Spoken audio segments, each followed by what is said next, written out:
to the program. Thank you. And you've got this Christmas album coming out, which is fantastic because it's been such a long time since you had an album out. No, I've got to congratulate you first off. We keep doing it with the satellite from Australia about the success of Music Box, not only in Australia but worldwide. But did you ever dream it was going to be that big? I mean, really? I mean, it's big. It's mega now. I really didn't know, and I tried not to think about it. But, you know, of course, you always hope that what you're doing, you know, people are going to like what you're doing and it's going to be successful and everything. But it has really surpassed what I thought it would do, definitely. I mean, we're talking one stage about sort of like, you know, I think it was the first interview about Tapestry and the Carole King album. Music Box has literally become like that. It's become, I mean, every track is just a potential single. Thank you. The enormity of that album, what pressure does it put on you? I mean, it's always tough to think, well, how am I going to follow this or how am I going to top that? But I try not to think, you know, in terms of success. I try to think of in terms of, you know, making music that I have fun making and that I enjoy making. So, you know, of course, you always hope that it'll be successful, but I can only do my best work and hope that people will like it. So we'll see what happens.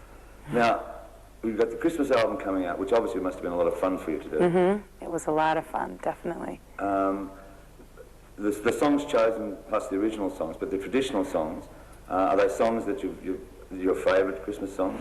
Yeah, I chose a lot of like my favorite Christmas songs growing up, like Silent Night and, you know, all the songs that everybody sings, you know, Christmas caroling when you're growing up and stuff. But I wrote 3 new songs that I had a really great time doing, because when you're writing Christmas songs, it's like a totally different perspective than just working on, you know, regular songs. It's, you know, some of them, I did one that's more of like a religious song, you know, more of almost like a hymn. And then I did one that was more of like a Christmas kind of love song. And one, the single, called All I Want for Christmas Is You, is really kind of like fun, you know, it's like kind of, you know, a play on it. It's very like traditional kind of old-fashioned Christmas. It's very retro. It's kind of like 60s cute.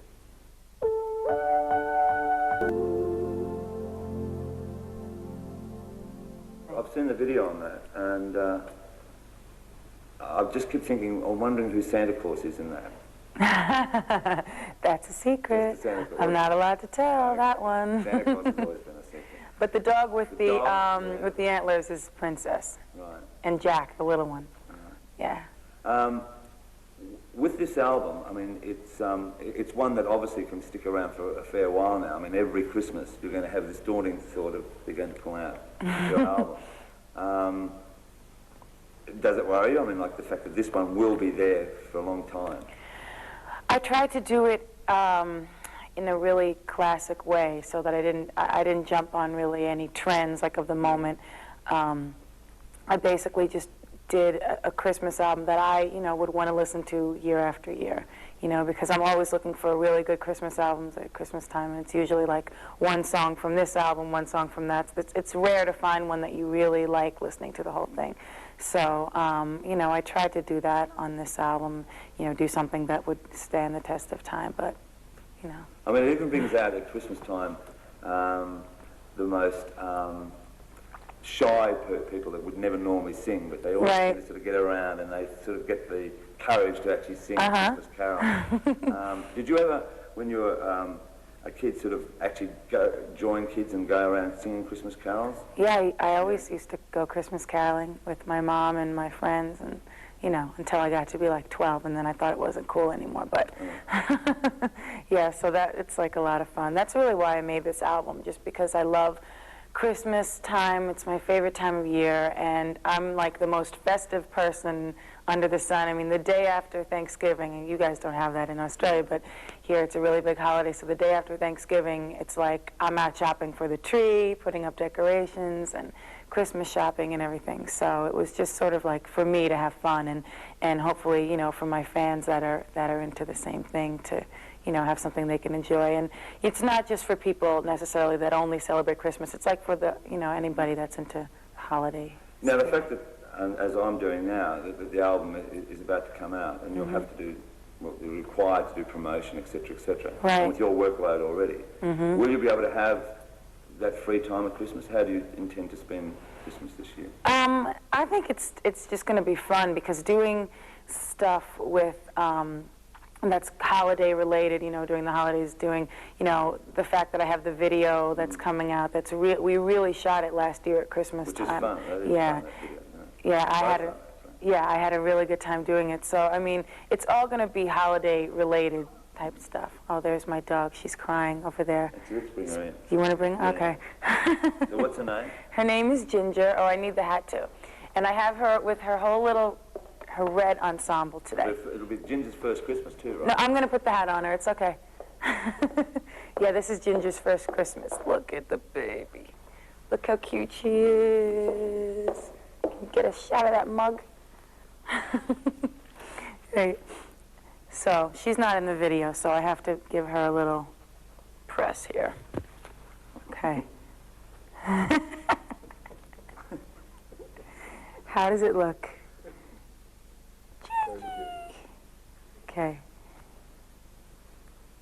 So tell me, with your workload again, and the fact that, you know, with all the success you've had, will you be doing your own Christmas tree this year? I mean, definitely. Yeah? That's one thing I never miss. You know, I never miss doing that. Even though, you know, you can have people help you or do those things, I have to do it myself because I love doing it. It reminds me of like growing up. And my mom was always she always made Christmas a lot of fun. And, you know, even if we didn't have a lot of money, she would wrap up like 1,000 little gifts of stupid stuff. And she would write like from the dog or, you know, Clarence and Socks the cats or something like that. So, you know, I'm looking forward to it. now, it's really strange because we love Christmas at home, except that we don't have snow. In fact, it's very hot down in Australia when we celebrate Christmas. And even though we have the turkey and the plum pudding, it's sort of sometimes laborious to get through the meal when it's about 100 degrees. Right.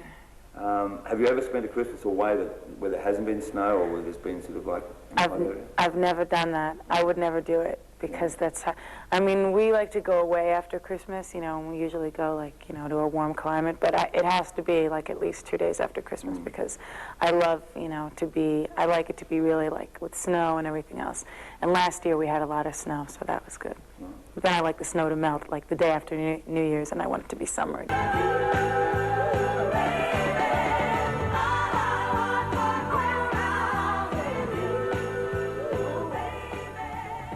I mean, this has come as a shock to me as anything else.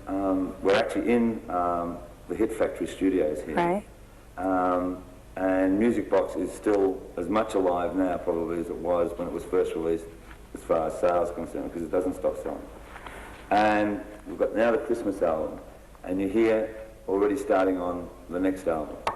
And we just heard a little bit. We heard a little bit of one. And I didn't want anybody to hear it yet by mumbling before I do the lyrics.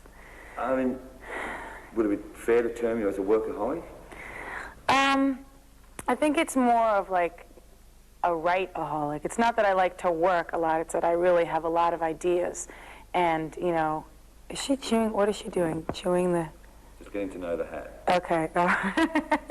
Anyway, so it's just that I have like a lot of ideas and I don't like to put them aside. I really like to record while the ideas are fresh. And I'm working with a lot of really cool people and, you know, enjoying doing that. Right now I have Jermaine Dupree inside there. He did Crisscross. He did, you guys have Debrat down there, Functified? He did that. That's actually him rapping on some of it. So it's fun. It's like I like to, you know, use different people that do different types of music. Like, you know, he's really great with hip-hop, and Dave Hall, who I did Dream Lover with, was really big in the hip-hop world, and then do what I do on top of it. So I think it's like an interesting mix. With your songwriting, these days, does it come as easy? I mean, like, as it did, say, a couple of years ago? Definitely. You know, the hard thing is, she's destroying this hat. The hard thing... I did to my hat as well. The hard thing is that, like, uh-oh, she's going to fall out of this chair. Maybe I better put it down. Is that I have all these melodic ideas, and You can't see her. Too bad we don't have the handheld in here. Anyway, the hard thing with writing now is that I have all these melodic ideas and ideas, production ideas and everything, and I can do them one after the other. I really have that like right there, but then I don't have the time to go do the lyrics. That's the only thing now is at the time. It's like right now I have about 8 or 9 songs written in terms of, you know, structurally and melodically and how production-wise, but I have to go do the lyrics. Yeah. So it's kind of like making time for that. That's my only problem.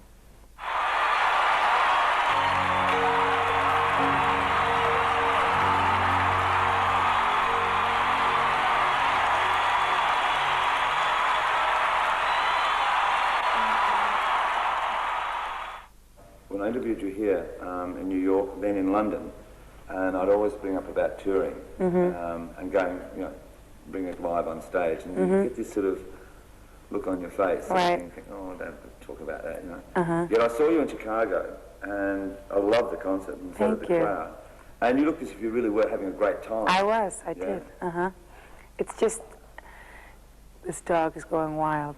It's just that every day, you know, doing that, getting up and singing all those songs every day is so strenuous on my voice. It's like really, really difficult. And then with the traveling, I mean, and then I did it at, last year it was like Christmas time, and, you know, almost Christmas time, and I had a cold half the time. When I did the show in LA, I didn't think I was going to be able to go on, because with me, it's like the whole entire show is based upon my voice, basically. You know what I mean? I mean, I try to make it exciting, tried to have good lighting. I had, you know, a few, you know, dancers there, and, you know, the great choir and the singers, and all that adds to the excitement of the show. But really, people are coming there to hear me sing, so, and you know, stupid me made all my songs so hard to sing, so every song is like, you know, a showstopper, so it's kind of like really hard to go out and do that. I couldn't do it night after night. That's why I'm going to do it again next year. I'm probably going to do an international tour when I put my next album out.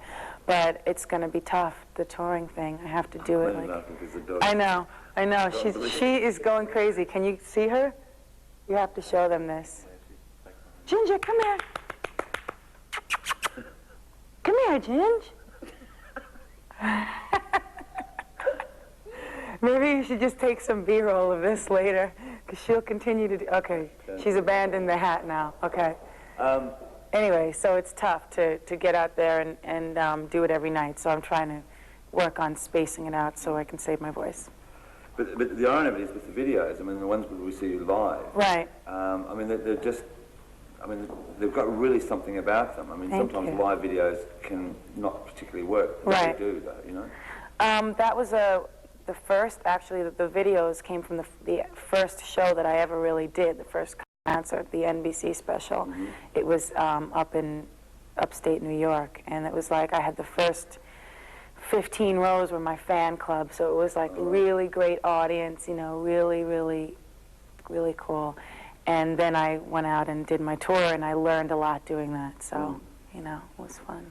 I mean, the other awesome thing is that you're still so young, and yet you've, in this short period of time, achieved, or crammed in so much, and achieved so much, you know? Do you ever sort of sit back and go, oh my God, you know? And I know. I mean, it's crazy because you don't realize that it was only 1990 when I put out my first album. It was only 4 years ago, and I've really basically had like 4 albums. I mean, you know, 3 studio albums, and then with the MTV Unplugged thing, that's kind of 4, and then I have this Christmas album. So I've done so much. You know, I've really put out a lot of material, and that's also, you know, another thing contributing to everything. But it's incredible. I haven't stopped working, you know. I really haven't stopped since I started, so it's hard to sit back and reflect. But I try to think about it every day and be thankful for everything that I have. The other thing, when I was down in Miami a few days ago, and I was doing an interview with Gloria Estefan, we were talking about the fact of, and she's in a similar situation, of where both you and her, your profiles are right up there, yet there's no scandal, there's no nothing, there's no gimmick. It's singers, you know. The papers can't find anything, and I mean, there's just, I mean, it's not. I'm not saying that you're sweet and pure and all of that sort of thing, but that must be very satisfying to you, that you're the singer and that's what they treat you as.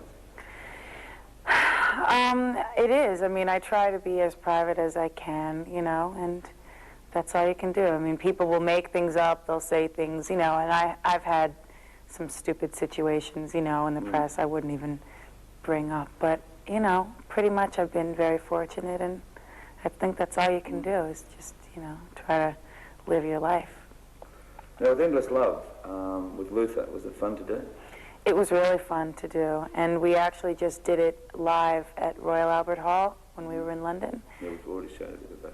Oh, so we put that live version out now. It just came out, actually, on radio. I don't know if you guys have it yet, but yeah, that was really exciting working with him. He's one of the best singers in the world, I think.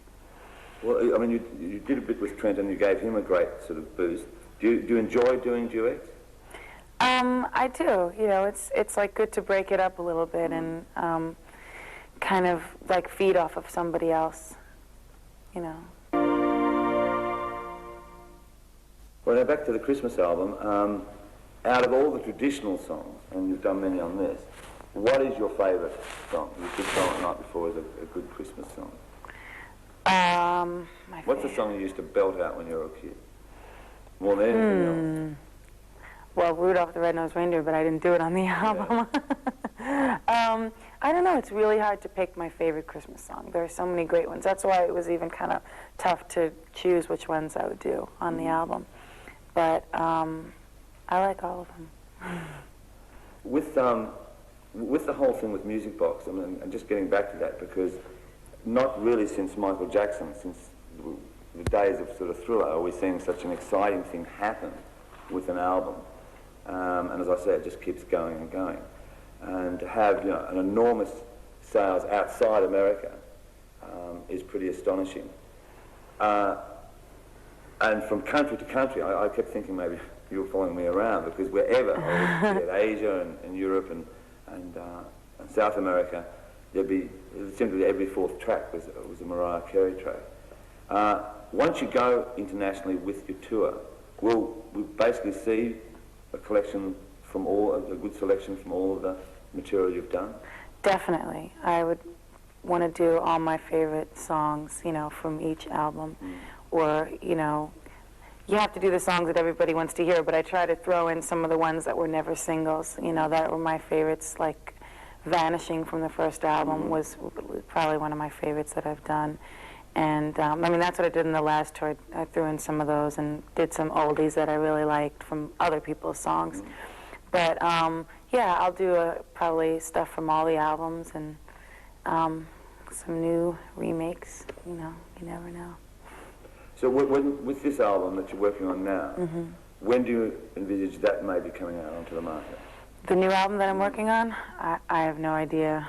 I don't want to rush it, I mean, I've had a lot of stuff out there, and I just want to take my time and do it the right way and make the best album that I can make, so. Do you ever sort of like record songs from any of the albums that have been left over that maybe, they weren't included on that album, and then they weren't included on the next? There's tracks that we have never heard that are stored away, I'm not saying like a Prince, but... Right. I pretty much try to use the best stuff that I have, when I have it. Like, that's the way I work. I won't even finish writing something if I don't really like it that much. But sometimes I'll forget about things that I have. And especially like with Walter Afanasieff, who I wrote, a lot of the stuff on this album with, like Hero and Anytime You Need a Friend. And he and I will we can sit in a room and come up with a lot of melody ideas and a lot of song ideas, and then we forget them. Like the other day, we were both sitting there trying to remember this idea that we both had loved at the time. We couldn't remember it, and last night I remembered it, actually, when I was taking a bath, and I called him from the tub to tell him, but he wasn't home, so I have to call him. Well, listen, as I say, congratulations on Music Box. Thank you. And I shudder to think how many it's ever going to sell. And it's great that you've done a Christmas album, because everyone loves a Christmas album, and it's not often we get them, from major stars, especially in this case with sort of zooming with Music Box. And from everyone in Australia, and certainly from myself, I hope you have a great cold Christmas, Thank you. We're going to hope we have a really hot Yes, have a great hot Christmas.